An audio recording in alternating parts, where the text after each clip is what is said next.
Assalamualaikum warahmatullahi wabarakatuh. Selamat pagi Dun sanak pendengar dimanapun Anda berada. Terima kasih Anda masih tetap bersama kami hingga saat ini pukul 9:09 waktu Indonesia Barat. Dan Dun sanak pendengar, seperti biasa kami pagi ini kita akan lanjutkan kembali kearifan lokal Minangkabau bersama Mamak kita, Mak Tuanku Mangkudun, atau tepatnya Dr. Saiful Yazan Tuanku Mangkudun ya.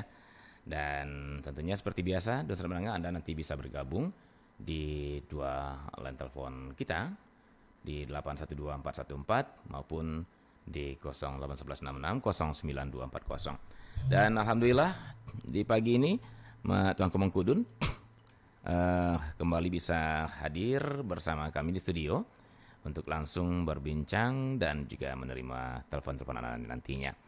Pada pagi ini kita masih melanjutkan penelusuran kita untuk mencari tahu kearifan lokal yang ada di balik pakaian adat Minangkabau, dan kita masih di pakaian Pangulu ya. Baik, sebelum kita mulai perbincangan ini, kami akan sapa dulu Mak Tuanku Mangkudun yang sudah bersama kami di studio kali ini. Assalamualaikum warahmatullahi wabarakatuh, Mak.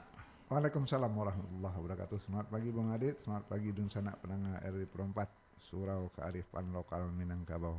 Iya, sehat Mak ya? Alhamdulillah. Iya. Baik, Mak. Pagi ini kita akan teruskan penelusuran kita seputar kearifan lokal yang tersimpan di dalam pakaian adat Minangkabau yang kali ini masih seputar pakaian Pangulu gitu ya Mak ya. Betul. Atau pimpinan adat Minangkabau. Nah, dari setiap bagian-bagian pakaian itu ternyata dosa perangga mengandung nilai dan menyimpan pesan dari nenek moyang terhadap para pemimpin ya, serta pemimpin adat. Dan kalau kita perhatikan nilai-nilainya sepertinya juga akan diwariskan kepada seluruh anak kemenakannya ya, kecuali pakaiannya itu mungkin yang untuk beliau pribadi gitu ya, tapi nilai-nilainya sepertinya juga akan diturunkan dalam artian bisa kita gunakan dalam kehidupan ini. Dan kita sudah sampai ke penelusuran kemarin terakhir masalah Sisampiang ya Mak ya, mengawali Sisampiang, tapi masih perlu kita lanjutkan sepertinya. Dan setelah itu nanti kita akan terus ke bawah Sisampiang, terus juga ada Tarumpa gitu ya, atau sandalnya, sandal penghulunya. Kemudian ada kari ya, ada tungke, dan ada cawe dan juga salempang ya Mak ya. Nah, baik. Baik Mak, seperti yang biasa kita lakukan Mak, karena ini berseri ya, ada baiknya kita review sedikit Mak ya.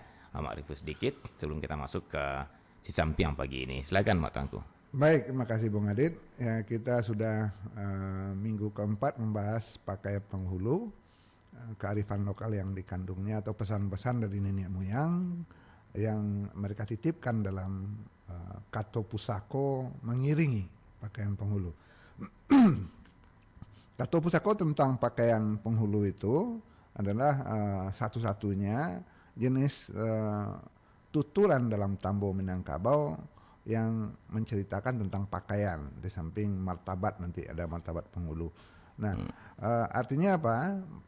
Ini jenis tuturan yang masuk konstitusi.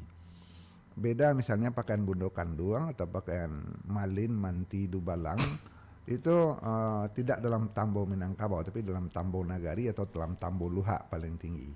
Nah, pakaian penghulu ini ada 8 yang masuk dalam tambo Minangkabau, tambo adat Minangkabau. Nah, kalau kita telusuri beberapa transkripsi tambo itu umumnya menampilkan 8 itu. Mulai dari yang paling atas, mahkotanya ini katakan salu atau deta, kemudian baju, kemudian sarawa, dan kita sudah bahas sampai yang keempat itu Sisampiang. Nah, Ada yang berkembang kemarin diskusinya, kalau saluk itu adalah mahkota yang hanya boleh dipegang dan dipakai oleh penghulu dan boleh dipinjamkan kepada Raja Sehari Marapulai, mempelai laki-laki satu hari untuk merasakan menjadi seorang pemimpin. Kemudian ada juga berkembang diskusi kita, si sampiang itu ternyata kemudian menjadi sarung yang milik nasional bahkan milik Nusantara, dipakai oleh banyak kebudayaan di Asia Tenggara, bukan hanya di Minangkabau, Melayu, tapi sampai ke Malaysia, Brunei, sampai ke Filipina memakai si sampiang itu. Bahkan sebagian besar masyarakat kebudayaan kita di Pulau Jawa pun sudah memakainya sebagai bahagian dari pakaian adat. Nah, kita bersangka baik dan berbesar hati ini sudah jadi pakaian nasional. Nah, hari ini kita lanjutkan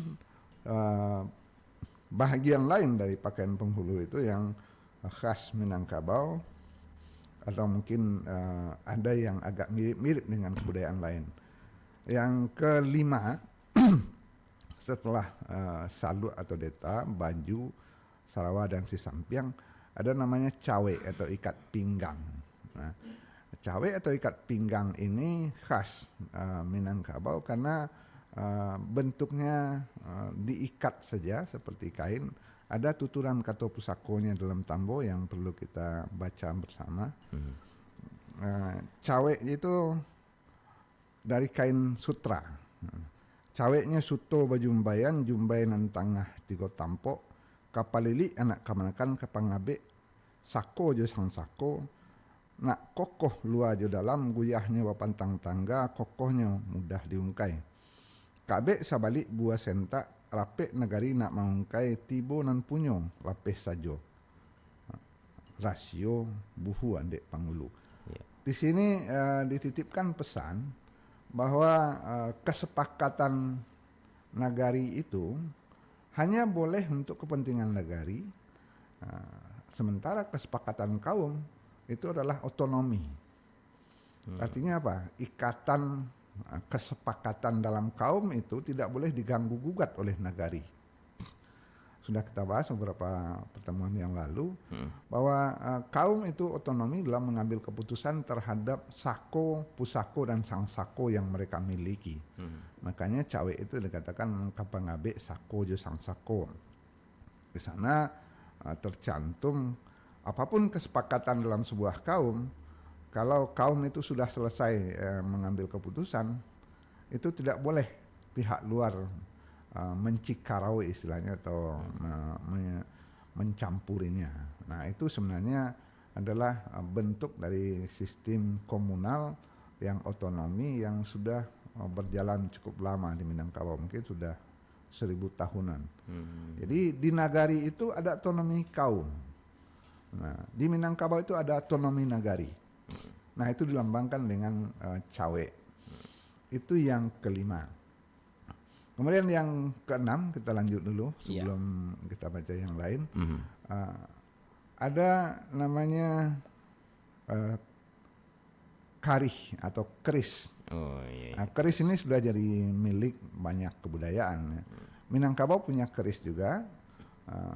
Kalau di Aceh namanya rencong, kalau di Makassar atau Bugis namanya badik, kalau di Minangkabau karih, kalau di Jawa namanya keris. Nah, dalam tambo dinyatakan tasisi karih di pinggang, sisinya tanaman tabu, letaknya condong kakida, dikesong makot cabui, gambonya tumpuan putiang, tunangan ulu kayu kamai, kokohnya indak diambalau, guyahnya wapantang tangga, tagoknya murah dicabui, bengkok nantangah tiga patah, luruhnya menahan tilik, bantu dimakan siku-siku. Rasonya dibawa naik, parisonya dibawa turun. Alua patui jalan batampuh, bamato balik batimba, sanyawa pulo jogombanya. Tajam nindak mengupalang, kok tajam nindak malukui, jajak ditikam mati juo. Allah bakarih samparono, pakirin rajo mojopai. Nah, di sini ada titipan Pakirin Laju Majapahit itu bahwa pernah Minangkabau itu punya relasi dengan Majapahit. Walaupun dalam tambo tidak dituturkan kehadiran Aditya Warman, banyak tambo yang tidak menuturkan Aditya Warman, tapi keterkaitan Minangkabau dengan Majapahit itu salah satunya dituturkan dalam pakaian adat ini, keris. Keris. Jadi dalam pakaian yang ke-6 ini, keris ini dinyatakan bahwa keris itu bukan senjata untuk berperang, tapi kewibawaan untuk menjaga harga diri. Nah, dia tidak sembarang dicabut, makanya tanamannya itu tidak disisipkannya, tidak lurus, tidak bisa langsung dicabut dengan tangan kanan. Dia dimiringkan ke arah kiri, ada istilahnya dikesong maka dicabut, diputar dulu. Kalau sudah diputar itu sudah marah itu, sudah pada puncak emosi, baru dicabut. Artinya apa? Berpindah dulu kondisi, baru dia boleh mengeluarkan kekuasaannya. Jadi penghulu itu tidak serta merta memperlihatkan kemarahan atau katakanlah kekuatannya, tapi dia harus berpikir panjang dulu, dia harus memutar dulu, dikesong itu diputar, maka dicabut. Jadi kalau kita katakan yang tadi itu tentang menjaga sako, pusako dan sang sako, yang cawek tadi, kalau keris ini untuk menjaga wibawanya sebagai pemimpin yang harus dijaga, ditahan dengan emosi yang tidak serta-merta dilepaskan. Itu yang ke-6, keris. Yang ke-7, tarompa atau sendal. Nah, tuturannya takana tarompa kulit kalaf, kapananai sang sako nak nyo tago, sako nan tatap di enggeran kapanuri labuah nan golong, panampuh jalanan pasar, sampai ke Koto Jonagari. Panuri anak kemanakan mencaliak pari nan tarampa adokoh rando dapik malu. Kok jauh ka mencaliak-caliak, kok ampiang menyilau-nyilau, kok malam mendengar-dengar. Bajalan baleh tapak malenggang babuah tangan manuri alua andek jolimbago. Nah, tarompa ini sebenarnya lanjutan dari sarawa atau celana. Kalau dalam tuturan sarawa itu, celana itu penampuh jalan nan lurih, panuri labuh nun pasa. Itu terjemahan dari ayat Al-Quran surat Al-Fatihah, ihdinas siratal mustaqim, jalanan lurus, siratal ladzina an'amta alaihim ghairil maghdubi alaihim waladdallin, itu dengan labuh nan pasa. Nah, pada tarompa bunyinya agak berbeda sedikit. Nah, kapan nuri labuh nan golong. Nah, kenapa di sini labuh nan golong bukan jalan yang lurus lagi? Labuh nan golong, kapan nuri labuh nan golong sampai ke Koto Jonagari, panampuh jalan nan pasa. Kalau di Sarawak itu jalannya lurus, kemudian labuhnya pasa, sudah dijalani oleh para pendahulu. Kalau di sini labuh nan golong itu labuh yang terbuka, yang banyak keadaan tidak stabil.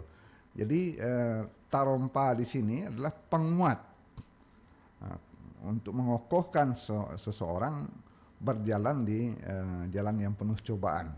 Nah, begitu. Jadi jalannya tidak datar saja, jalannya penuh cobaan.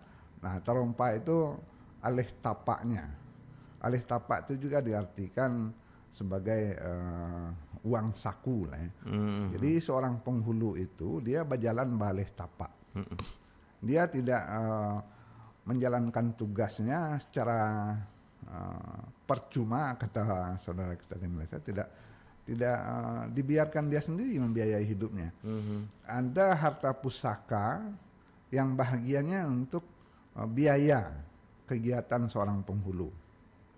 Nah, dalam adat dinamakan itu tanah atau sawah atau parak sawah abuan, Abuan. atau tanah paduan, sawah paduan, atau turihan.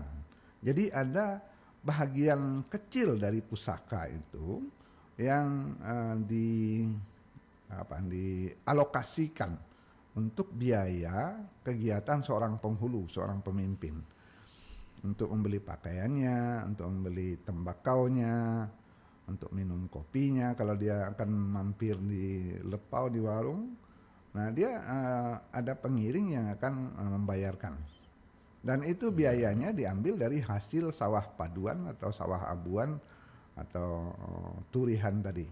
Nah itu di setiap kaum ada sebidang tanah yang dikerjakan oleh kemenakan, hasilnya dikumpulkan untuk biaya operasional dari seorang penghulu. Nah di sini dijelaskan dengan penghulu bajalan baleh tapak. Nah, jadi terompa itu adalah hasil dari sawah abuan atau sawah paduan atau turihan dari seorang. Kalau di Jawa namanya sawah bengkok. Sawah bengkok ya. Sawah bengkok. Kalau untuk malin, untuk seorang ulama, tabe surau atau tabe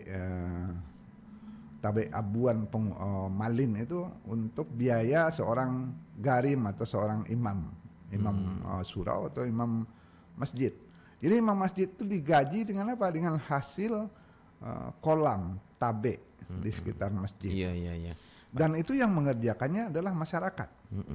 Nah kalau ulama yang di masjid itu dibiayai dengan sawah dan kolam ikan di sekitar masjid, untuk penghulu ada sawah abuan atau sawah paduan atau turihan bagi mereka. Jadi itu makanya di Minangkabau ini kita perhatikan, apalagi di Dare ya Mak, Ya. itu rata-rata memang di dekat masjid itu ada kolam ya Mak ya. Kolam. Oh, Dan jadi kolam itu untuk biaya untuk operasional ekonomi, ya. Biaya operasional dari seorang kalau sekarang namanya Pak Marbot. Iya, Kalau iya, di Jakarta. iya. Kalau dulu namanya itu tuangku ampe. Tuangku ampe yang mengelola masjid. Tuangku ampe itu Imam Khatib Bila Maulana, ya semua perangkat masjid lah. Iya, Itu dibiayai dengan sawah dan kolam di sekeliling masjid. Nah untuk penghulu namanya sawah abuan, sawah paduan atau turihan. Nah itu yang dijelaskan dalam Tarompa tadi, penghulu bajalan baleh tapak. Nah itu yang ketujuh. Yang kedelapan yang masih ada dalam tambo adalah tongkat atau tungke dalam bahasa Minangnya. Nah, tungkeknya dari kayu kamai, ujung tanduk kapalo perak, kapanupang sako jusang sako, kepanahan sako nak jan rabah, panuah sang sako nak jan lipua. Sako nan tetap di enggeran, inge sementaro balun kanai, kulime sabalun nabi, malantai sabalun luluh, maminteh sabalun anyui. Gantang tetagak jolan juangnya, sumpi tetagak juisinyo, andek tetagak julimbago, adek nan patalago bue, cupak mentarang samato, tagak desipai badiri. Nah itu penjelasan terakhir di dalam tambo tentang pakaian penghulu, tungke yang terakhir. Nah tungke ini adalah ciri bahwa dia adalah seorang yang punya bawahan untuk menunjuk dengan tongkatnya, kira-kira begitu. Dan tungke itu bisa jadi wakil bagi seorang penghulu. Jadi begini, ada kisahnya misalnya begini. Pada masa lalu ada rapat misalnya atau pertemuan di balai adat. Nah kebetulan penghulu sebuah kaum tidak bisa hadir karena suatu halangan. Nah bagaimana rapat itu bisa dinyatakan quorum kalau penghulu yang dibutuhkan hadir belum tampak? Maka ditanyakanlah kepada janang adat, baa mak datuk yang itu alun hadir. Alah tungkeknya lah tibo. Iya. Jadi tungkek itu bisa seorang bawahan atau seorang pembantunya, bisa benar-benar tongkat itu yang dihadirkan mewakili beliau. Nah, tungke itu adalah wakil beliau dalam sebuah pertemuan, semacam apa ya, surat perwakilan, Ya. surat kuasa betul. Nah, Berkuasa. tungke itu melambangkan keterwakilan sebuah kaum dalam balai adat dan bisa mewakili seorang penghulu dalam berbagai pertemuan. Dan itu memang dibawa ya fisik tongkat itu ke Iya, tongkat itu dibawa fisiknya ke pertemuan itu pada masa lalu. Kalau sekarang kan cukup dengan kata-kata saja. Iya. Jadi ketika ditanyakan apakah benar Mak Datuk itu sudah sepakat dengan pertemuan kita ini, apa buktinya? Ini tongkat beliau yang hadir gitu ya. Kok tungkek beliau? Tungkek itu ya orangnya, ya fisik tongkatnya itu yang jadi wakil beliau. Nah, jadi 8 jenis pakaian adat penghulu yang ada dalam Tambo ini semuanya menjelaskan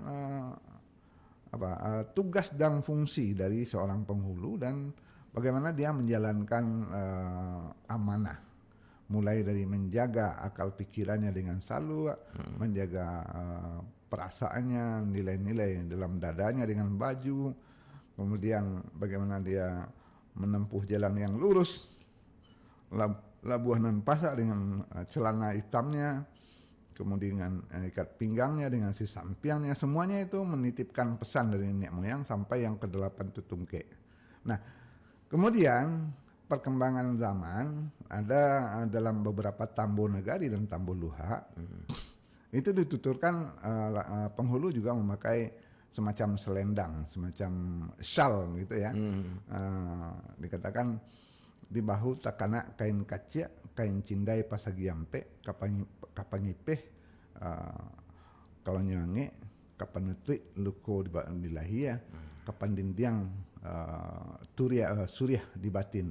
Jadi ini semacam tambahan pakaian yang disepakati oleh di banyak negari dan disepakati sebagai pakaian ke-9 dari penghulu. Si sampiang itu seperti selendang. Kalau di daerah Tapanuli namanya ulos itu. Kalau ulos Tapanuli itu ada yang untuk upacara sedih, ada untuk upacara gembira. Kalau di penghulu di Minangkabau juga begitu, ada salempang itu untuk upacara yang gembira, ada yang upacara yang sedih, kematian, berbeda itu. Nah, dalam keadaan tertentu si sampiang salendang itu diganti dengan kain bugih, kain sarung bugis. Kain sarung bugis itu lingkarkan di leher ada, yang hanya disampirkan di bahu sebelah ada. Sarung bugis yang ada yang hitam, ada yang coklat marun, coklat tua, ada yang coklat muda. Nah, itu digunakan dalam kesempatan yang berbeda. Dan sekarang agak jarang dalam pakaian sehari-hari penghulu itu yang menggunakan selendang itu, tapi lebih sering memakai kain sarung itu. Kain sarung yang disampirkan di bahu. Kalau dilihat dalam pertemuan para janang adat dalam Muluangbe di Pariaman, itu diikatkan di leher seperti sal atau hanya dikalungkan dengan dua-duanya menjuntai di depan dada atau satunya dilingkarkan di leher. Nah, itu salendang. Dan ini juga sudah dipakai oleh banyak suku lain di Indonesia yang memakai selendang. Itu khususnya di Betawi. Betawi yang memakai itu. Ya. Begitu Bung Adit. Iya. Jadi kalau kita melihat hari ini para penghulu itu, pemangku adat itu banyak yang memakai sarung di lehernya itu atau di selempangan satu sisi saja. Itu ternyata adalah pengganti dari sal itu ya Pak ya, dari selempang. Iya, sal itu dengan kain kacia itu. Begitu ya. Kalau sudah pakaian lengkap pakai salua, dia tidak lagi pakai sarung di sininya, tapi pakai salendang itu. Iya, pakai selendang ya, selempang itu. Salendang itu juga dipakai oleh Bundo Kanduang kan. Cuma salendang Bundo Kanduang lebih panjang dan lebih lebar. Kalau selendang penghulu itu cuma sekitar sejengkal lebarnya. Ya, makanya lipat kain sarung juga sejengkal saja, sejengkal setengah dengan jari tengah. Nah, kalau Bundo Kanduang lebih lebar, mungkin lebarnya hampir 2 jengkal sehingga tertutup bahunya. Begitu kalau untuk Bundo Kanduang. Oke, baik. Terima kasih Mak untuk lanjutan penjelasannya. Dan Dun Sanak Pananga dimanapun Anda berada. Nah demikian sudah dituturkan oleh Mak Tuan Kamangkudun ya, selengkapnya dari pakaian adat Minangkabau. Tapi ini baru untuk Pengulu ya. Untuk Pengulu. Baru untuk Pengulu nih, kita belum masuk nih ke Dan Budakan itu doang. pakaian dinas lengkapnya yang kita bahas tadi, Iya. yang 9 itu. 9 itu ya. 8 dalam tambo adat Minangkabau, 1 yang berkembang di banyak tambo negari. Nah itu dia pakaian lengkap, istilahnya pakaian resmi lah gitu ya, Mak, ya. Iya, pakaian resmi seorang penghulu. Ada juga pakaian harian yang disederhanakan seperti kemarin kita bahas. Ada peci hitam seperti saya ini diberi lingkaran bakarui, rupiah karui namanya. Betul. Tambah 1 salempang tadi. 2 itu cukup bagi seorang penghulu dalam upacara-upacara yang bukan upacara adat besar. Gitu. Baik, kita sudah dapat juga uraiannya bahwa makna dari cawek tadi apa, ikat pinggang itu Mak ya, palili pusako itu Mak ya. Betul. Terus Cawek, sako, pusako dan sako. Ya. Terus juga keris ya, Karis karis untuk kewibawaannya, untuk marwahnya. Ya. marwahnya ya Mak ya. Dan terompa juga Terompa untuk ketahanannya, endurance kalau kata tetangga kita di Eropa sana. Endurance-nya dengan terompa itu sebenarnya terompa itu melambangkan dia punya belanja kok dari harta pusaka. Begitu. Jadi tidak boleh dia korupsi, tidak boleh dia menjual apalagi harta pusaka, karena dia sudah dibelanjai oleh harta pusaka. Ya. Nah kemudian ada tungke ya. Tungke sebagai wakil dia di tengah keramaian. Dan terakhir selempang itu Mak ya. Oke, baik. Baik Mak, nah kalau kita perhatikan ya Mak ya, semuanya itu kan punya pesan gitu ya Mak. Punya pesan, punya nilai ya. Nah sekiranya Mak, sekiranya ini dalam satu, apa mungkin tidak pernah ya, kalau penghulu itu kelupaan atau istilahnya tidak terbawa atau apa, salah satu dari unsur pakaiannya itu. Nah itu namanya kurang sasai sabalango. Ada juga Mak kejadiannya. Ya. Jadi akan diingatkan biasanya oleh janang adat dan disuruhlah kemenakan beliau untuk melengkapinya. Misalnya ini akan menghadiri upacara pernikahan, minimal penghulu itu memegang 3 bagian, 3 unsur dalam pakaiannya itu. Yang pertama dia harus punya peci, minimal peci hitam yang berkerut itu. Ya. Yang kedua punya selendang tadi, yang bisa diganti dengan kain sarung ya, kain sarung Bugis. Yang ketiga beliau harus punya tongkat. 4 berarti dengan sendal, tidak mungkin tidak pakai terompa kan? Iya. Tapi terompa itu harus terompa penghulu ya. Iya, kalau beliau berjalan beliau harus pakai terompa penghulu, tidak boleh pakai sendal sembarangan, pakai sepatu. Sebegitu ya. Walaupun bertemu dengan wali kota, gubernur, presiden sekalipun, penghulu kalau sudah memakai salu atau kopiah karui tidak boleh pakai sepatu. Iya. Itu akan terlihat janggal dia, akan sumbang terlihat.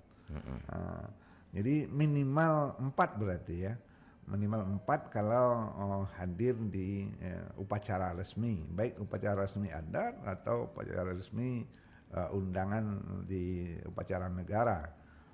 Minimal 4 itu, peci atau kopiah karui atau salua minimal kalau bisa, kemudian salendangnya, kemudian tongkatnya, kemudian tarompanya 4. Baik.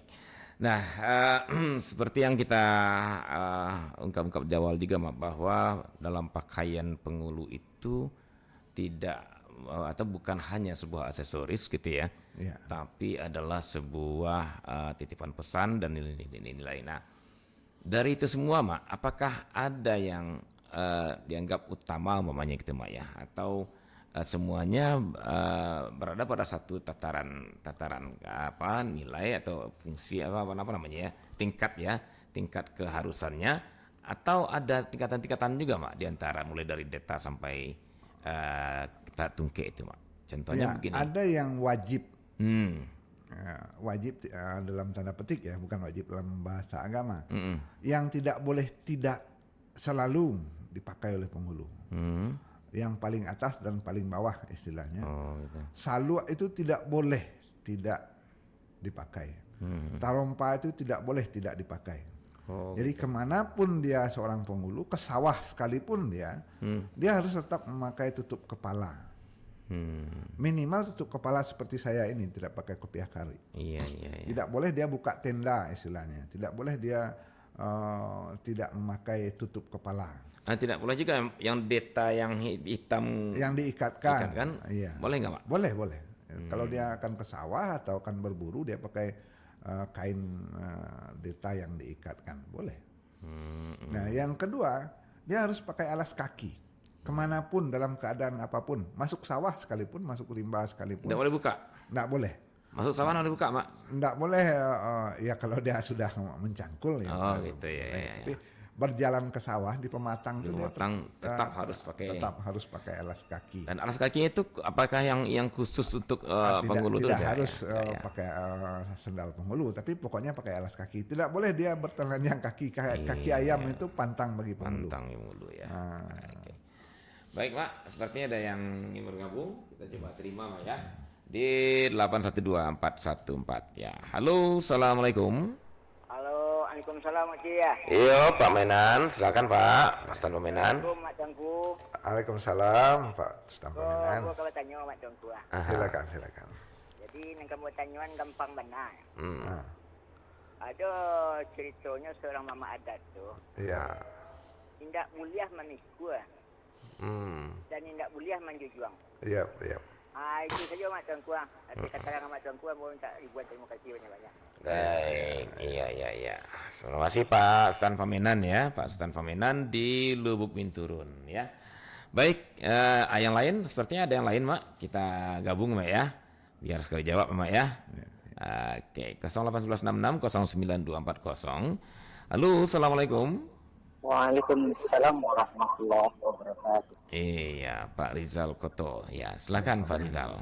Ya, oke. Kemudian, Iya, silakan Pak Rizal. Silakan Pak Rizal. selamat pagi Mak. Selamat pagi Pak Rizal. Yo tadi kalau mau nanya, yang mama tadi. Yo ada lo terasa yang bos. Masalah kari sebenarnya. Kari itu kan kepunyaan penghulu. Betul. Kok tajamnya indak malukoi. Tapi bisa marawi dengan bumpuk dalam foto nagari. Iya. Bisa tak mengiki yang ngado di jorong kampung. Betul. Itu harinya seorang penghulu karena dia adalah manusia pilihan dan waktunya kematangan. Betul. Tapi kok diarah ke masalah radio sehari, Iya. nilai simboliknya kan menurut analisa apa kemarin. Dia kok salah gua mau. Hendaknya dipagunanya sebelum memasuki rumah tangga. Betul. Kok ada ya niatnya kurang baik ya karena cewek goranca atau bersih goranca atau pameh ataupun kayo. Hendaknya kan dirawi japot. Nilai itu seharusnya niatnya kan karena sunnah Rasul hendaknya. Betul. Yang tadi itu dia melengkapi, tapi yang utama adalah sunnah Rasul. Kemudian untuk yang ada di dirinya kita mau saling. Kalau tingkah laku yang buruk, ya ucapan yang buruk, ya kalau seandainya ada pemiang dirinya masuki dalam rumah tangga. Beko sebulan 2 bulan beko jadi kesabu deh orang kampung, orang Sumando kacang titik-titik. Iya. Jadi pertanyaannya itu kan kaparawi nan bumpuk dalam foto nagari Betul. supaya nak nyelui. Jadi baa tiba di pemasangannya dimiripkan baa nggak diluri nilai nggak bertentangan yo nilai simboliknya atau ada musik lain itu tempat semua. Yang kedua apa lah mukasinya tuh makro balik batimba tu. Hmm. Apa makna sebenarnya, Mak? Tajam balik Itulah batimba. terasul, Mak. Si Pangkadang jalan di Padang, di Sinan jalan ke Sepangpe. Tak taruh yo kamu haro. Ya. Kok dia rantang yang mau panjang. Ya. Elo Dari pun Punta tadi lagi sikit. sampai. Ya. Mungkin ada orang sana orang ke satu. Iya. Insyaallah.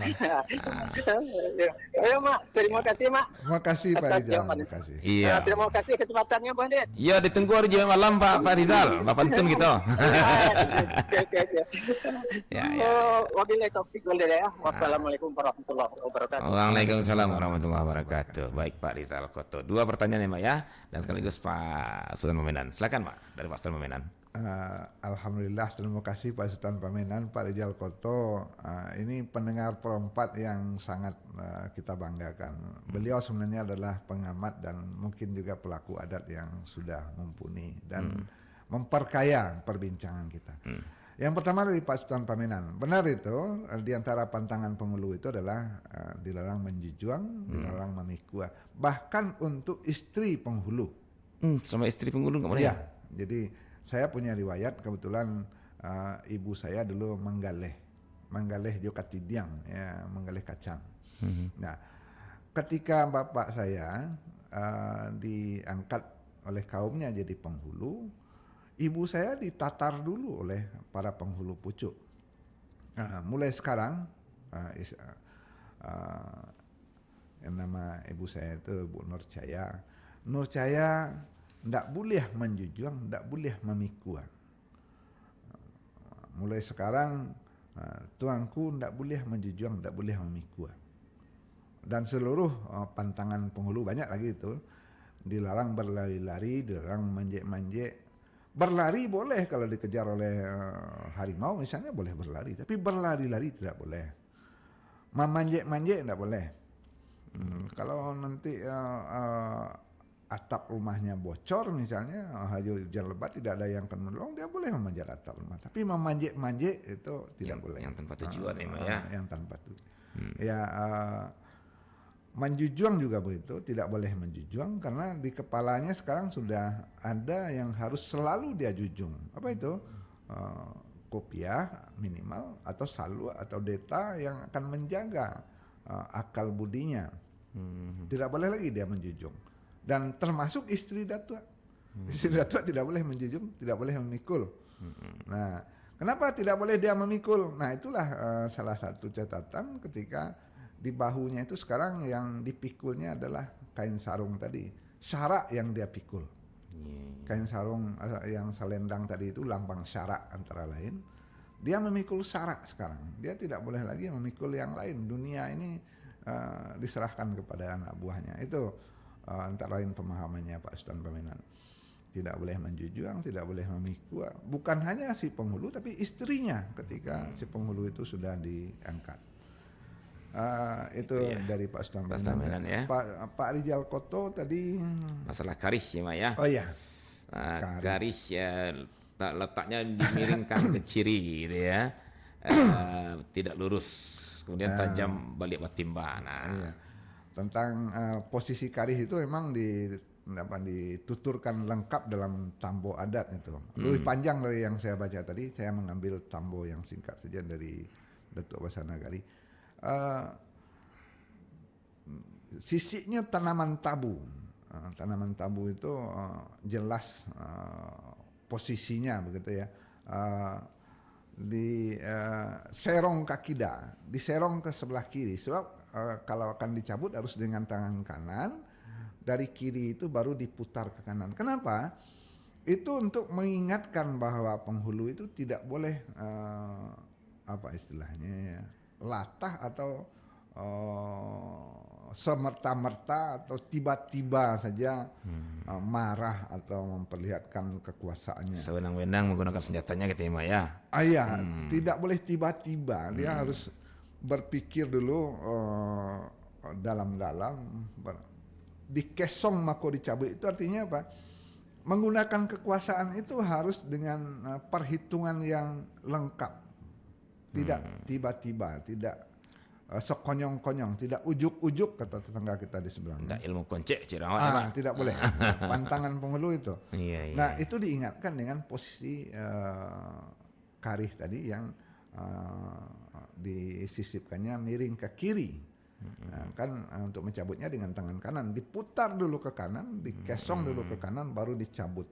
Itu ada sekian gerakan yang dimajaskan untuk mengingatkan tindakan memutus sesuatu itu harus dengan sekian langkah. Iya, iya, iya. Jadi tidak tiba-tiba, tidak sekonyong-konyong. Kemudian nang kepangiki miang dalam kampung itu mengingatkan bahwa ucapan atau tuturan seorang penghulu itu harus membersihkan hal-hal yang akan merusak di kampung dan tentu saja yang ada dari dirinya kalau dia sudah memakai pakaian itu. Nah, kembali kepada Raja Sahari tadi, marapula yang dipinjamkan pakaian penghulu itu harusnya kan dituturkan oleh yang meminjamkan. Termasuk karih ya. Termasuk karis itu, keris yang dia pakai itu. Ini keris ini, marapulai, ini lambang dari marwah, harga diri, ketajaman cara berpikir dan sikap yang hati-hati dari seorang penghulu. Anda jadi penghulu satu hari ini. Jadi betul Pak Rijal bahwa harusnya sebelum dia memakai itu dia diberi tuturan dulu, diberi petuah dulu. Nah, ini keris akan saya pasangkan ke pinggangmu, kamu akan jadi seorang penghulu hari ini.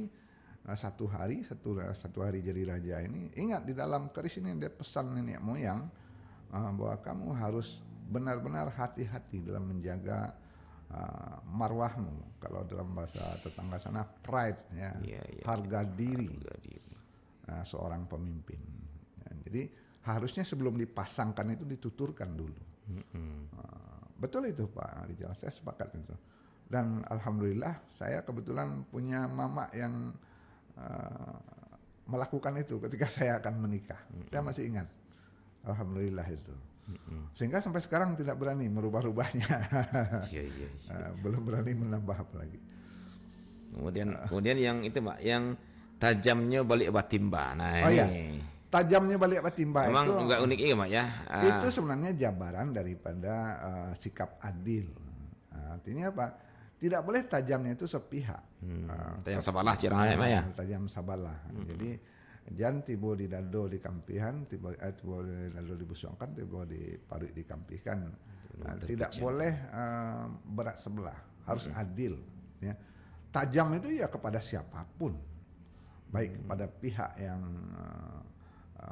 terkait dengan kita atau pihak yang lain. Misalnya bertengkar dua orang pemuda, yang satu kemenakan kita, yang satu mungkin bukan kemenakan, hanya orang sekampung. Tidak boleh seorang penghulu itu berpihak kepada siapapun, apakah kepada kemenakannya atau kepada anaknya, sementara yang lain dia salahkan. Dia sudah menjadi seorang pemimpin yang memperlakukan semua anak negari itu anak cie kemenakan sebuah satu. Dalam pandangannya semuanya satu. Dia merasa bertanggung jawab untuk semuanya itu ya Mak ya. Walaupun bukan kandung dia gitu ya Mak ya. Walaupun bukan anak, bukan kemenakan, tidak ada hubungan apa-apa, tapi ketika dia sudah jadi penghulu dia harus bersikap adil. Tajamnya itu balik batimba.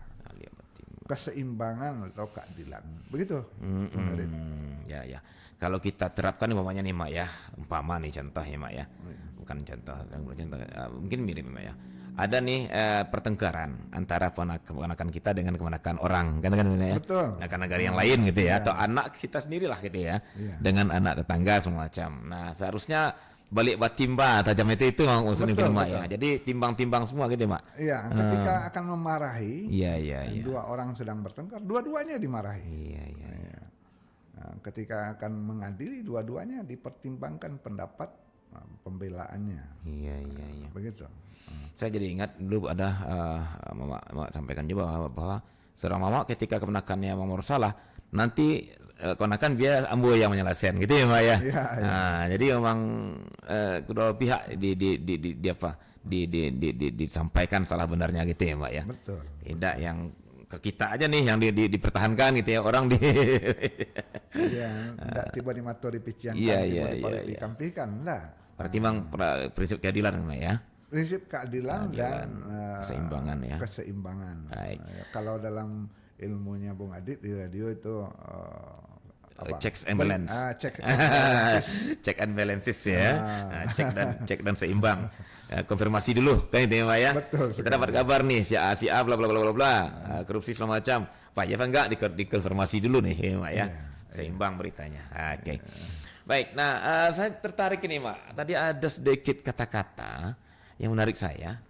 Dia tidak tajam, tidak melukai, tapi jajak ditikam mati jua. Nah ini saja walaupun satu kalimat, saya jadi tertarik gini Pak. Apakah memang bicara keris di seorang penghulu hanya sebuah simbol kekuasaannya yang menjadikan harga dirinya dan tidak digunakan sewenang, atau ada faktor lain nggak Pak ya? Karena saya dengar maksud saya gini, apakah itu juga berhubungan dengan bela diri nggak Pak ya? Karena gini, biasanya kan keris itu identik dengan senjata ya Pak ya. Betul, betul. Nah, dan kita tahu setiap daerah di Indonesia pasti punya bela diri masing-masing lah ya. Betul. Termasuk di Minang itu sile. Nah, apakah juga penghulu itu salah satu syaratnya itu pandai basile? Nah, ini gimana nih Pak? Karena yang jajak ditikam mati jua ini, saya pernah baca juga novel Mak. Ada satu novel yang kalau istilah seberangnya apa ya, kerjayaannya itu dia nggak perlu menikam orangnya, jajak ditikam tapi ada. Apakah ada hubungan seperti itu Mak? Gimana Mak? Iya, ya kalau kita bicara tentang hal gaib, wallahu a'lam. Wallahu a'lam ya. Nggak, tapi artinya kemampuan fisik bela diri tadi memang penghulu juga diminta. Oh jelas. Nah, yang harus diingat, penghulu itu kerambia tumbuh di mato, artinya dia dibibitkan, tidak tiba-tiba dia jadi pucuk pimpinan sebuah kaum, apalagi sebuah nagari. Dia itu sudah diberikan pendadaran istilahnya ya, pelatihan sejak dari kecilnya, sejak dari dia lahir, bahkan ini calon penghulu nanti. Nah pendidikannya itu mulai dari rumah gadang sampai ke surau, sampai ke galanggang, sampai ke sasaran, itu diperhatikan dengan sempurna oleh keluarga besarnya dan terutama para pendahulunya. Karena disiapkan nih Mak ya. Dia memang disiapkan. Termasuklah bela dirinya. Kemudian bela diri itu bukan bela diri fisik saja, bela diri batin dan bela diri dalam berkata-kata. Jadi kalau istilah jajak ditikam mati juwo itu artinya bukan hanya dalam arti gaib, mungkin pada masa lalu pernah ada, tapi juga dalam arti majas tentang kemampuan dia menyelesaikan sebuah masalah dengan sebuah data yang dicari. Jejak itu kan data. Betul. Nah, jajak itu kan data. Istilah sekarang jejak digital gitu ya Mak. Jejak digital, dengan jejak digital ini Iya, perkara bisa diselesaikannya. Betul gitu maksudnya ya Mak Jadi ya. jejak Tidak mesti ada fisiknya gitu ya Mak ya. Iya. Nah, karena udah sekian tahun ini enggak fisiknya ada lagi bukti segala macam ya Mak ya. Tapi jejak digitalnya dia ada, itu bisa diselesaikan gitu ya Mak ya. Iya, jadi kita kembali kepada makna keris itu sebagai lambang kewibawaan juga, sebagai marwah, pride, harga diri seorang penghulu. Maka dia harus mampu menyelesaikan sebuah problem walaupun dengan sebuah jejak kecil atau data yang kecil, tapi dia bisa angkat Bisa sebagai, ditelusurinya gitu ya Mak ya. bisa ditelusurkan dan diselusuri, dan bisa dia jelaskan dengan jejak ini dia bisa menyelesaikan sebuah masalah yang besar. Jadi idealnya Emang nggak main-main penghulu ya Mak ya. iya, idealnya dia memang harus punya Kecerdasan juga di sini ya. kecerdasan mempunyai data-data otentik, data yang kuat dalam menghadapi sebuah permasalahan. Makanya ketika dia menghadapi sebuah permasalahan itu dia tidak tiba-tiba, tidak sekonyong-konyong mengambil tindakan. Makanya kerisnya itu disisipkan miring ke kiri, dikesong dulu. Kesong itu artinya apa? Diputar-putar dengan sangat sempurna supaya dia mendapatkan posisi yang kuat untuk memutuskan sebuah masalah. Itu maksudnya. Dikesong maka dicabut. Jadi dia benar menggali dengan selengkap-lengkapnya data dan permasalahan untuk memutuskan sebuah persoalan. Jadi tidak bisa hanya dengan satu laporan, katakan demikian ya Mak ya. Betul. Mungkin dia nak kemanakan ini mau cari-cari aman ini Mak ya, dilaporkan macam-macam gitu ya. Nggak bisa dengan saat itu langsung putuskan gitu ya Mak ya. Tidak. Dia harus punya pride, punya kewibawaan untuk memeriksa dengan selengkap-lengkapnya, dikesong itu diputar dengan keras itu ya. Baru dia memutuskan. Dan dia harus dalam segala sikap itu dalam keseimbangan. Itu semua yang dilambangkan dengan keris itu. Ada tambahan sebenarnya dalam tambo adat itu tentang bahwa keris itu tajamnya tidak pernah diasah, tidak pernah bertemu dengan batu asahan keris. Iya Mak ya. Soalnya ketika dilihat nggak ada yang berkilau-kilauan gitu ya Mak. Ya, kalau kita hubungkan dengan kebudayaan saudara kita di Jawa, asahan keris itu justru air kembang 7 rupa. Di Minangkabau juga dikatakan dalam tambo itu asahannya satanggi bunga 7 rupa gitu. Dengan dimandikan dengan bunga 7 rupa karena itu kiriman dari Majapahit. Yang dikirim itu adalah budaya memandikan keris itu. Nah, kemudian masih tentang keris itu juga bahwa dia mengandung bisa atau racun yang luar biasa. Racun itu fisik Mak. Iya.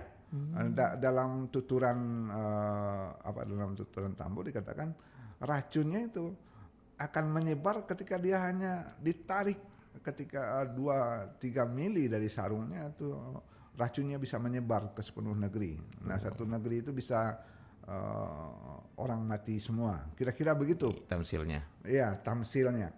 Nah, di sini bukan racun fisik yang ada di keris itu, tapi kata-kata yang keluar dari mulut seorang penghulu. Kalau sudah dia putuskan mencabut kerisnya, memperlihatkan kuasaannya, itu seluruh negeri bisa tidak berdaya. Nah, itu yang majas dari makanya sebelum dia mencabut itu betul-betul dikesong-kesong dulu gitu ya Mak ya. Dikesong dulu. Ditimbang-timbang dulu, ditelungkup tangan ini. Dengan penuh pertimbangan semaksimal. Karena begitu dia mencabut racunnya itu akan menyebabkan keputusannya itu seluruh negeri harus ngikutin gitu ya Mak ya. Iya, seluruh negeri bisa tenggelam katanya begitu. Jadi ya hati-hati mencabut keris. Sama lah ibarat keputusan apakah Ladini perang atau tidak. Itulah umpamanya ya Mak ya. Itu umpamanya nih, ada yang datang menyerang gitu ya. Nah, penghulu bertanggung jawab untuk memutuskan. Diterima tantangan perang atau tidak gitu ya Mak ya kira. Nah, di sanalah sebenarnya seluruh majas itu dititipkan dalam keris itu. Jadi jangan penghulu itu mudah mencabut kerisnya, artinya memutuskan sesuatu yang akan berdampak ke seluruh kaum, apalagi seluruh nagarinya. Yang perlu kita ingat juga pada masa-masa tertentu antar nagari itu juga pernah terjadi sengketa, misalnya sempat akan berperang antar nagari pada masa-masa tertentu ya, ketika memperebutkan sesuatu. Ketika emas sangat mahal di Minangkabau, bukan sangat mahal, sangat terkenal, banyak penghasilan di Minangkabau, pernah ada beberapa nagari yang saling berperang. Bahkan bukan hanya di zaman lalu, di zaman modern, di era reformasi pun masih ada beberapa 1-2 nagari yang sempat bertengkar. Nah, di sanalah kepiawaian penghulu untuk menggunakan kerisnya, jangan sembarang cabut untuk menyelesaikan masalah itu. Jangan sampai satu nagari itu kena racunnya. Baik. Baik Mak Tangguh, tanpa terasa Mak, kita sudah 1 jam ya berbincang-bincang. Sudah sampai waktunya Mak. Dan sepertinya memang kita harus tangguhkan dulu kelanjutannya di minggu depan ya Mak ya. Insya Allah. Oke, baik. Tapi sebelum berpisah barangkali yang ingin sebutkan khusus untuk penghulu, silakan Mak. Baik, jadi ada 8 pakaian penghulu yang dituturkan dalam konstitusi Minangkabau atau dalam tambo adat Minangkabau. Mulai dari saluk, baju, sarawa, cawe atau ikat pinggang, tungke, tarompa, salempang, sisampiang, dan karih. Karih. Ini ada 9, 8 dalam tambo adat Minangkabau, yang 1 itu ada di beberapa tambo nagari, sehingga jadi kesepakatan bersama. Semuanya membawa lambang-lambang dan pesan-pesan dari nenek moyang bagaimana seorang pemimpin itu menjaga kaumnya, menjaga adatnya, menjaga anak kemanakannya, adil, berimbang, sampai kewibawaan dan harga diri dari seorang pemimpin. Kira-kira begitu Bung Adit, mudah-mudahan kita bisa lanjutkan di waktu yang lain. Amin Pak, amin ya rabbal alamin. Baik, dan dengar sampai di sini acara Khilafah Lokal kita pada pagi hari ini. Semoga manfaat dan sampai jumpa. Assalamualaikum warahmatullahi wabarakatuh. Pro 4 RRI Padang, Suara Budaya Sumatera Barat.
Pancasila. 1. Ketuhanan yang Maha Esa. 2. Kemanusiaan yang adil dan beradab. 3. Persatuan Indonesia. 4. Kerakyatan yang dipimpin oleh hikmat kebijaksanaan dalam permusyawaratan perwakilan. 5. Keadilan sosial bagi seluruh rakyat Indonesia. Saya Sarwana. Rita Effendi. Aji Sutama. Ita Purnamasari. Dedi Dukun.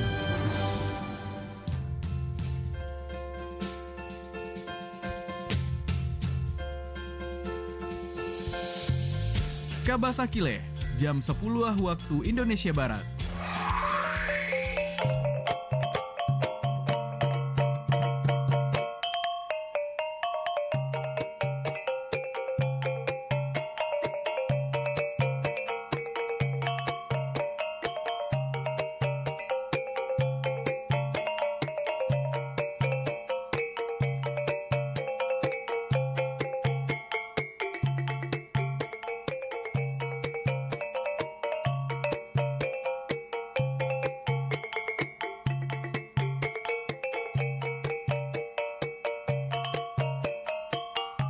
Dunsana pendengar, memasuki libur Natal dan Tahun Baru, kunjungan wisata menuju Danau Talang, Kabupaten Solok mulai meningkat dibanding hari biasa. Ketua Kelompok Sadar Wisata Danau Talang, Ferry, mengatakan ketersediaan kamar penginapan hampir penuh terisi karena terjadi peningkatan kunjungan wisata. Mulai dari penginapan kelas homestay, villa, hingga tenda camping. Namun demikian, menurut Ferry, kunjungan pada libur Nataru tahun ini sedikit menurun dibanding momen yang sama di tahun lalu. Faktor cuaca berpengaruh besar terhadap kunjungan wisata di Danau Talang yang berada di daerah ketinggian. Ia mengungkapkan wisatawan yang berlibur menuju Danau Talang rata-rata menghabiskan waktu untuk menikmati keindahan pemandangan danau atas dan Danau Talang. Kemudian ikut dalam kegiatan memanen hasil perkebunan hortikultura milik masyarakat. Sebab kawasan Danau Talang merupakan wilayah perkebunan sayur dan buah.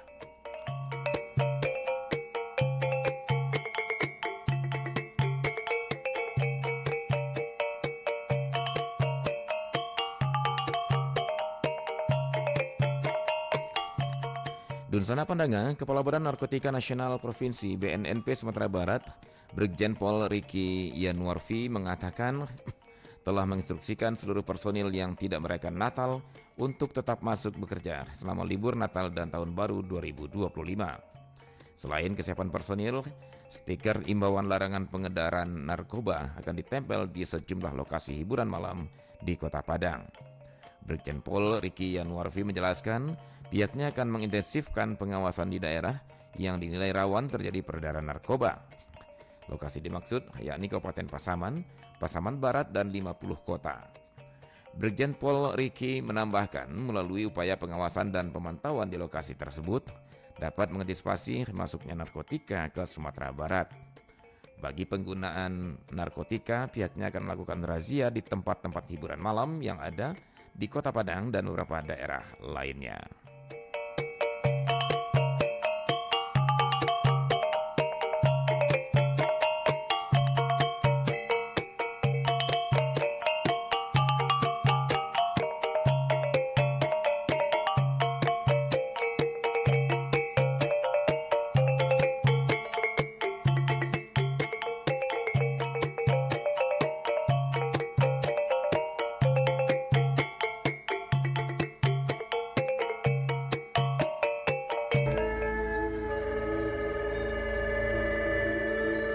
Ragam tradisi,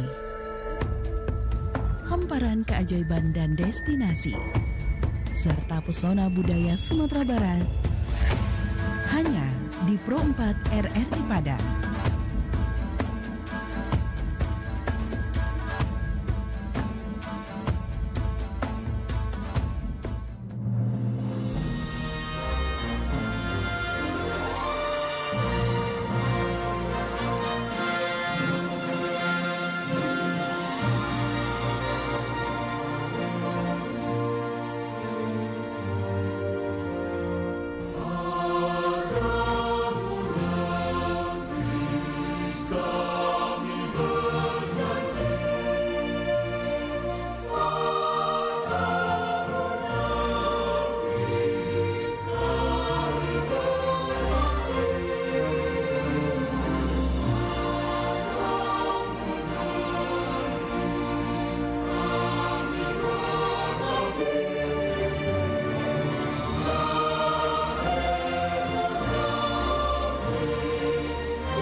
Samudra terbentang khatulistiwa, di situ ku ada bersamamu saudara.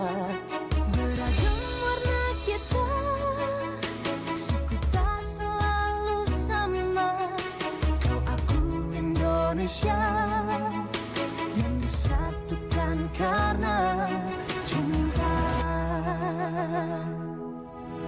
Karena kita Indonesia, jangan pernah terpecah belah.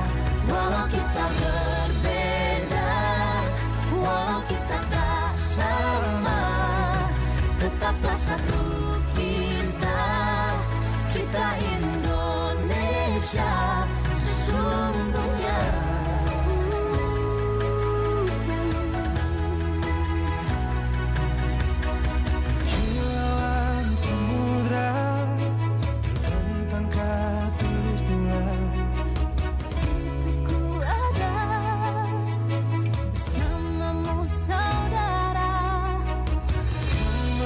Kita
Suara Budaya Sumatera Barat.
Coba menanti di ranah Minang, denai di rantau sedang berjuang, namun nasib elok tak kunjung datang.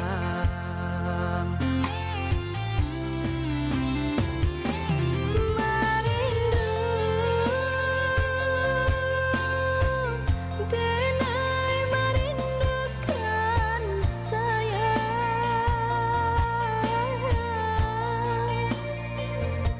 wah lamun menanti udah kepulang.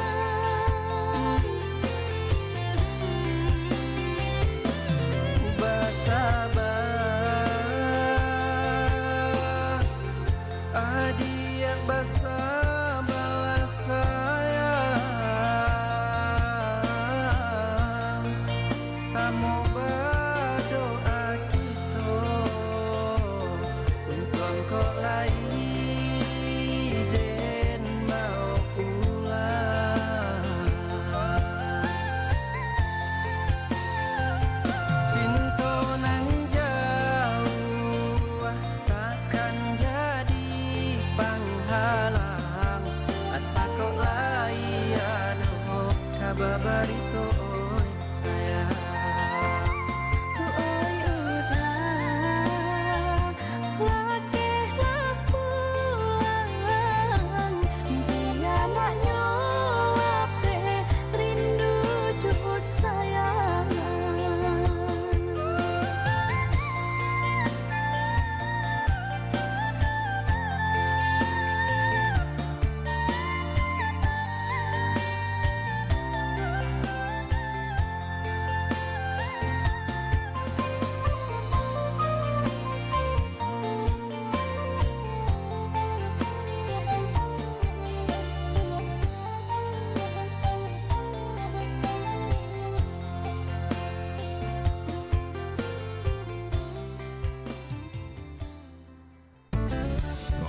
RRI Padang, Suara Budaya Sumatera Barat.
Perempuan dari Padang, Suara Budaya Sumatera Barat ya. Dan saudara pendengar, selamat pagi menjelang siang ya.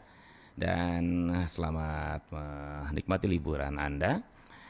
Semoga saja kehadiran Perempuan dari Padang di ruang dengar Anda bisa melengkapi indahnya liburan Anda kali ini dengan inspirasi-inspirasinya, dengan informasi-informasi dan juga dengan hiburan-hiburannya ya.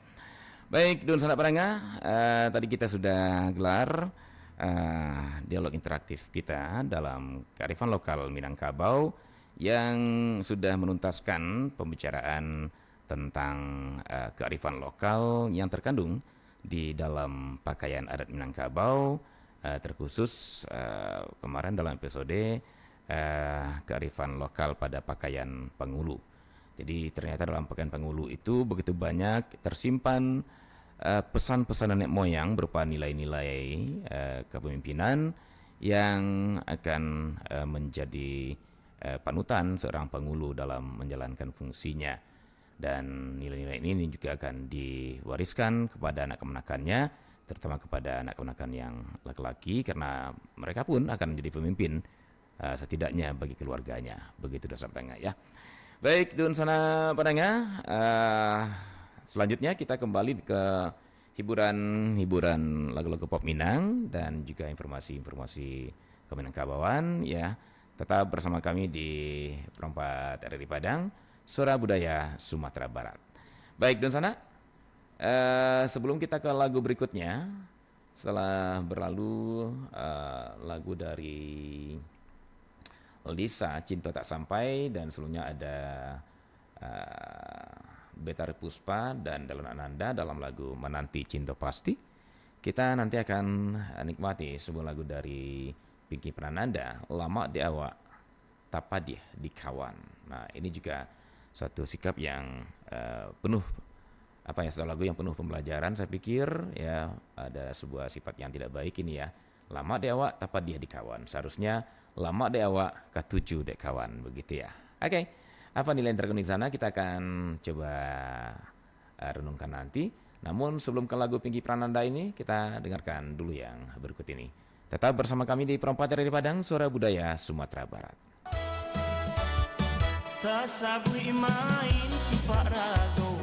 Salah satu permainan anak nagari Minangkabau menggunakan bola dari anyaman rotan yang dijalin disebut sipak rago. Permainan yang dilakukan 6-10 orang ini tidak hanya mengandung nilai estetika, tetapi juga mengandung nilai, norma, dan identitas masyarakat Minang. Jika dilihat bola rago, bagian dalamnya memiliki rotan 3 buah yang dianyam. Angka 3 mewakili struktur kepemimpinan di Minangkabau yang dikenal dengan tali Tigo Sapilin, terdiri dari Niniak Mama, Alim Ulama, dan Cadia Pandai. Sedangkan jalin 4-4 pada bola rago bagian luar erat kaitannya dengan falsafah adat Minangkabau yang dikenal dengan istilah Kato Nan Ampe, yaitu Kato Pusako, Kato Mufakat, Kato Dahulu, dan Kato Kudian, serta 4 tata cara bertutur kata, yaitu Tahu Jonan Ampe, Kato Mandaki, Kato Malereng, Kato Manurun, dan Kato Mandata. Yang diutamakan dalam permainan sipak rago adalah kekompakan dan adanya sikap saling menghormati antara sesama pemain.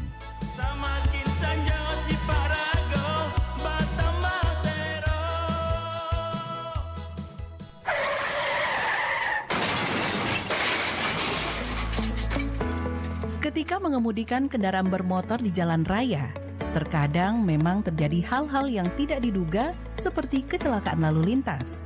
Peristiwa ini bisa terjadi dengan atau tanpa pengguna jalan lainnya yang mampu menelan korban manusia maupun kerugian harta benda. Kecelakaan lalu lintas tertuang di dalam Undang-Undang Nomor 22 Tahun 2009, di mana disebutkan bahwa jenis kecelakaan ini terbagi menjadi 3, yakni kecelakaan ringan, sedang, dan berat. Kecelakaan lalu lintas ringan adalah keadaan di mana mengakibatkan kerusakan terhadap kendaraan dan atau barang yang ada. Sementara itu, dikategorikan kecelakaan lalu lintas sedang ketika menyebabkan luka ringan pada pengguna jalan yang terlibat, serta kerusakan kendaraan dan atau barang. Sebuah kecelakaan baru disebut kecelakaan lalu lintas berat ketika tidak hanya menyebabkan kerugian materi saja, namun juga mengakibatkan korban baik itu mengalami luka berat hingga meninggal dunia. Sementara jika ditilik berdasarkan jumlah kendaraan yang terlibat dalam sebuah peristiwa kecelakaan, maka akan dikategorikan ke dalam dua jenis, yaitu kecelakaan tunggal dan kecelakaan ganda.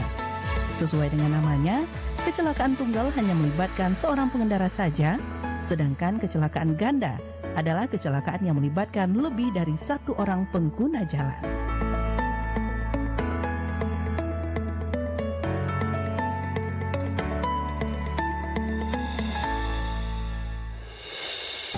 Pro 4 RRI Padang, Suara Budaya Sumatera Barat.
Perempuan dari Padang Sore Budaya Sumatera Barat itu dia lama di awak tapat dia di kawan ya.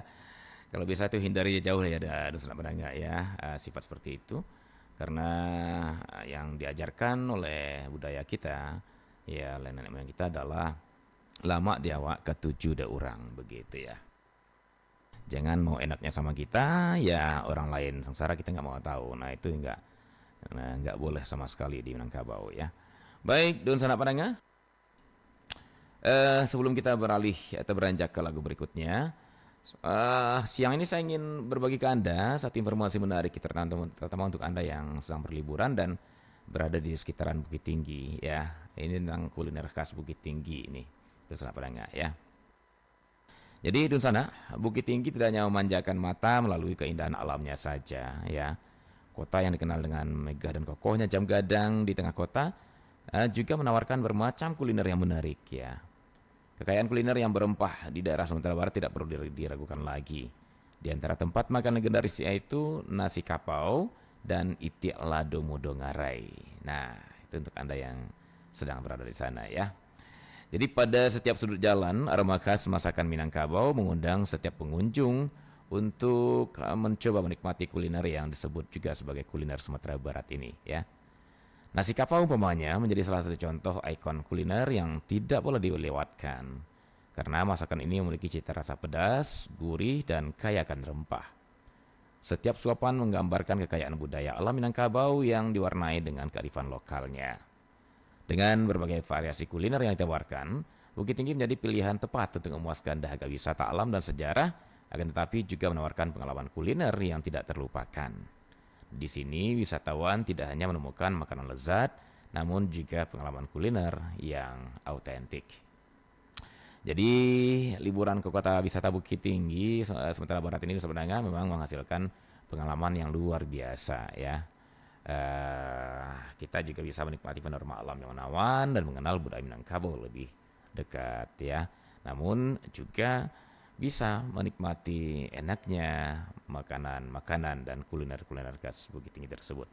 Untuk itu bagi Anda yang sedang berliburan hari ini yang berada di sekitar Bukit Tinggi ya, jangan lupa ya.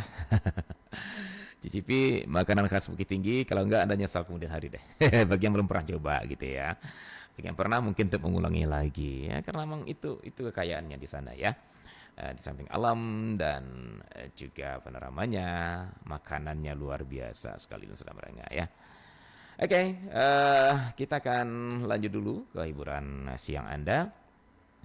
Ke Win Rian Charlie ya dalam lagunya Sanang Dek Mama Seso Dek Kami. Hampir mirip ya dengan lagu yang tadi ya. Ini antara mama dan kemenakan lagi nih ya. Kita sudah bahas juga di kearifan lokal bagaimana seharusnya fungsi mama dan bagaimana mama seharusnya keponakan, sebaliknya bagaimana kemenakan harusnya kepada mama ya. Bahwa mama keponakan itu membimbing ya, anak di pangku keponakan dibimbing gitu ya. Nah sementara keponakan ke mama ya, keponakan barajo ke mama barajo ke pengulu barajo ke mupakat barajo ke nambana. Jadi mama keponakan memang harus memposisikan mama sebagai acuan sebagai panutannya, ajarannya harus diambil gitu ya. Yang mama pun harus membimbing keponakan dengan segala yang ada pada dirinya. Oke, kita dengarkan Sanang Dek Mbak Seso Dek Kami. Mudah-mudahan ini tidak terjadi ya.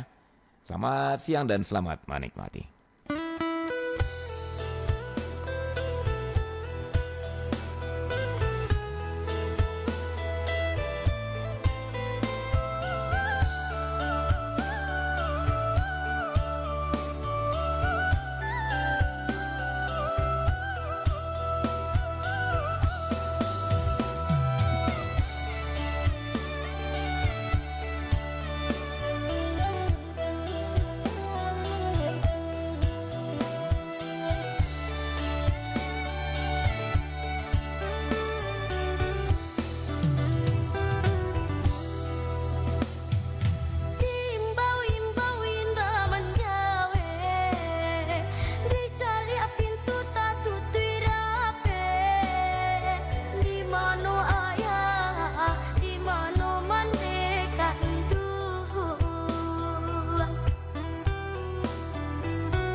Minangkabau memiliki sistem kepemimpinan yang berbeda dengan daerah lain di Indonesia. Sistem kepemimpinan pertama kali dikenal dengan unsur urang dan ampek jini, orang yang 4 jenis, yang terdiri dari penghulu, manti, dubalang, dan malin. Namun setelah Minangkabau ditaklukkan Belanda, jabatan manti dan dubalang dihapus sesuai dengan struktur pemerintahan desa yang dibangun pada masa itu, sedangkan peranan malin diganti dengan ulama.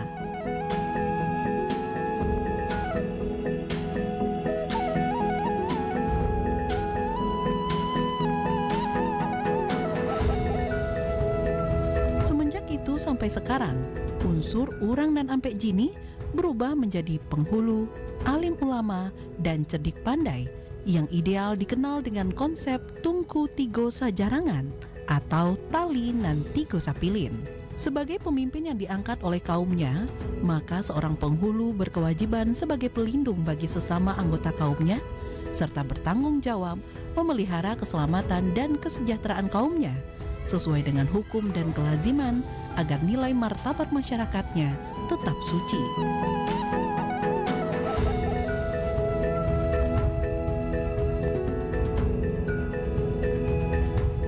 Sebagaimana yang diungkapkan pepatah bahwa seorang penghulu itu ibarat kayu gadang di tengah padang, ureknyo tampek baselo, dahannya tampek bagantuang, daunnya tampek balinduang, batangnya tampek basanda, yang berarti kayu besar di tengah padang, uratnya tempat bersila, dahannya tempat bergantung, daunnya tempat berlindung, batangnya tempat bersandar.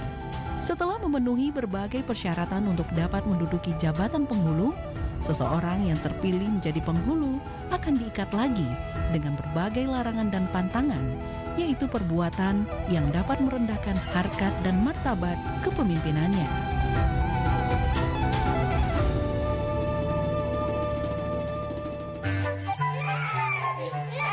Sukulin dia jatuh ke parit. Kakek itu jalannya bungkuk, rambutnya putih, jelek ya. Dek, ayo kita duduk dulu. Ayo.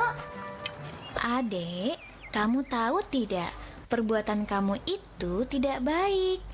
Kita itu harus saling tolong-menolong, menghormati orang yang lebih tua, dan menghargai sesama umat manusia loh. Oh gitu ya.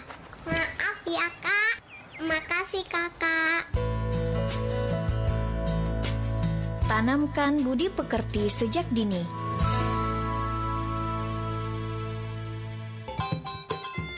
Pro 4, Suara Budaya Sumatera Barat.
cara dan tempuh jua jalan cerita di ujung kisah kalai manuai sana.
Pro 4 RRI Padang, Suara Budaya Sumatera Barat.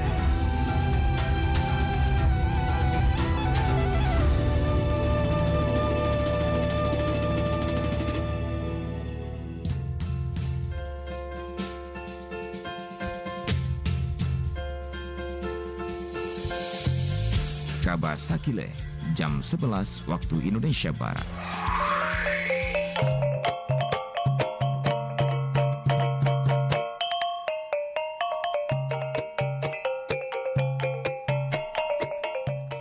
Dunsana pendengar, Badan Amil Zakat Nasional Kota Solo, Sumatera Barat, memberikan bantuan bedah rumah sebanyak 38 unit rumah ke masyarakat yang kurang mampu di daerah setempat. Ketua Basnas Kota Solo, Zaini di Solo, mengatakan dalam menjalankan program bedah rumah pihaknya melakukan seleksi atau penilaian secara ketat, sehingga memang tepat sasaran.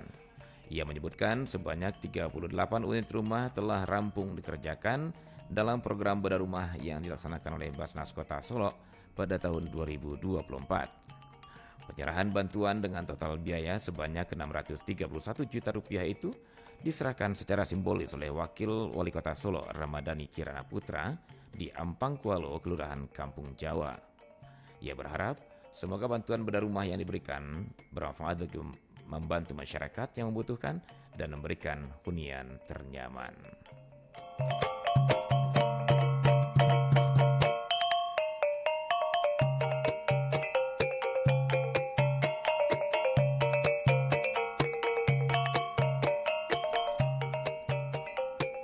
Dunsana pendengar, Dinas Pendidikan Kota Solo memperkuat sinergi transformasi digital pendidikan melalui kerjasama dengan Casio, Singapore, PTA Ltd, dan Google Indonesia untuk memperkaya proses pembelajaran dengan memanfaatkan teknologi terkini. Kepala Dinas Pendidikan Kota Solo, Irsyad, di Solo hari Rabu mengatakan, Dinas Pendidikan Kota Solo resmi menjalin kerjasama dengan Casio, Singapore, PTA Ltd, dan Google Indonesia. Kerjasama tersebut bertujuan untuk memperkaya proses pembelajaran dengan memanfaatkan teknologi terkini, khususnya dalam penyusunan dan pengembangan bahan ajar, peningkatan kompetensi peserta didik, pendidik, dan tenaga kependidikan, serta diseminasi literasi dan numerasi melalui media pembelajaran berbasis teknologi. Kerjasama tersebut ditandai dengan penandatanganan nota kesepahaman antara Dinas Pendidikan Kota Solo dan perwakilan Casio, Singo Yamaga, yang berlangsung secara desk to desk. Casio menawarkan berbagai solusi inovatif seperti alat bantu belajar berbasis teknologi untuk mendukung proses pembelajaran berbasis IT di sekolah-sekolah Kota Solo.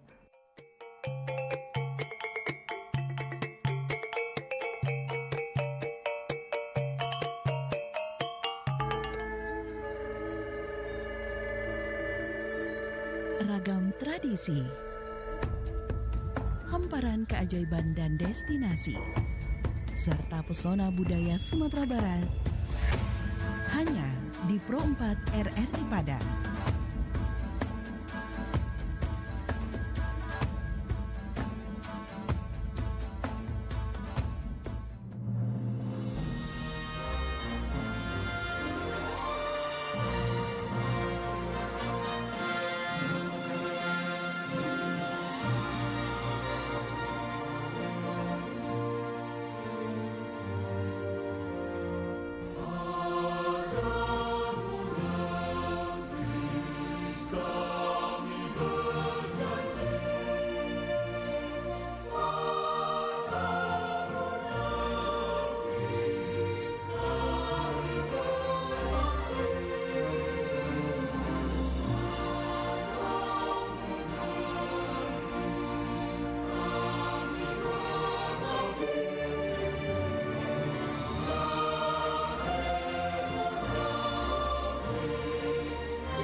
Bersatulah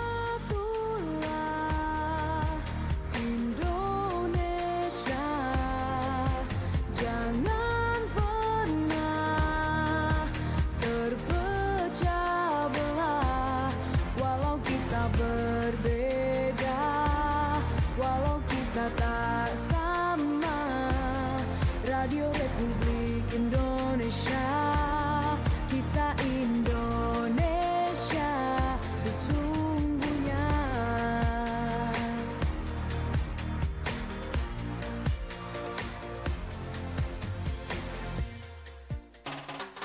Pro 4 RRI Padang, suara budaya Sumatera Barat.